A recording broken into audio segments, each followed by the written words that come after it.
السلام علیکم ورحمت الله وبرکاته. دوستانو امید لرم چې ټول بخیر او خوشحاله وئ او الله تعالی دې تاسو همیشه خوشحاله ساتي. دوستانو نن ان شاء الله زموږ سبق نمبر 9 دی او سبق نمبر 8 او بقیه کوم سبقونه چې موږ ویلي په دې به ان شاء الله تاسو پوه شوئ. سبق نمبر 9 چې دی هغه دی دو زیر. دو زبر خو موږ پېژندلی چې دو زبر څه ته وایي. دو زبر ته تنوین ویلی شي و دې دو زیر چې دی دې ته هم تنوین ویلی شي. نو شروع کوو سبق نمبر 9 دو زیر. دا لکه یو زیر خو موږ پېژندلی اوس دا دوه نښې چې داسې لاندې د حرف د لاندې چې راشي دوه نښې دې ته دو زیر وایي. نو دې دو زیر ته تنوین ویلی شي. تنوین خو موږ وپېژندو چې دو زبر دو زیر دو پیش ته دې ته څه وایي تنوین ویلی شي. صحیح ده. د دو زیر د تنوین په اخر کې د نون اواز پیدا کیږي. دا حق حساب دی څنګه چې موږ په دو زبر کې ویلي چې دو زبر د تنوین په اخر کې د نون اواز پیدا کیږي. د دو زبر د تنوین په اخر کې یو الف په مقدار پورې ته اواز وي. همدغه په دو زیر کې همدغه سبق دی.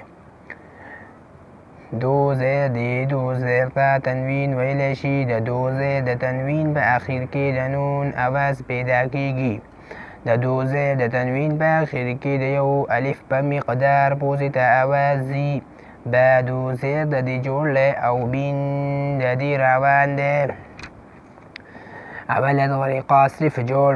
حمزه دو زیر با دو زیر تا دو زیر تا دو زیر جیم دو زیر. دویمه طریقه جوړ او روان دواړه. حمزه دو زیر این با دو زیر بین تا دو زیر تین ثا دو زیر ثین جیم دو زیر جین. دریمه طریقه صرف روان. این بین تین ثین جین حین خین دین. دقسې یا پورې ووایئ. اوس مشکل حروف چې دي هغه هم په دې کې ورکړی شوي دي. وایي مشکل حروف 14 دي. هغه دا دي تین طوین ثین سین صین ذین زین ضین ضوین این عین هین حین فین. اوس دا د دو زیر د تنوین مشق دی. نو اوله طریقه چې هغه صرف جوړ دی.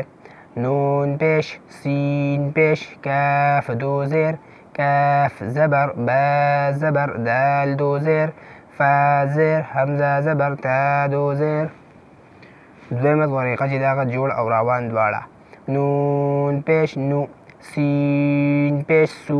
دا به اوس راکاږو. نو موږ خو ووایو چې حرکات هېڅکله هم نه راښکودېږي. دا سپروت پیش راغلی ګورئ. نو دا به موږ نه راکاږو.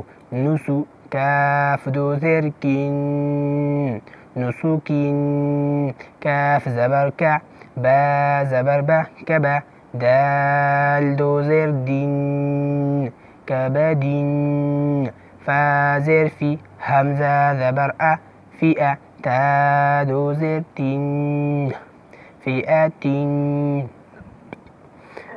دریمه طریقه چې دغه صرف روان دی. بس نسکین کبدین فئتین عملین عسلین سفراتین طبقین مساکین همزتین عمدین کتبین قدرین حمدین علقین فلکین.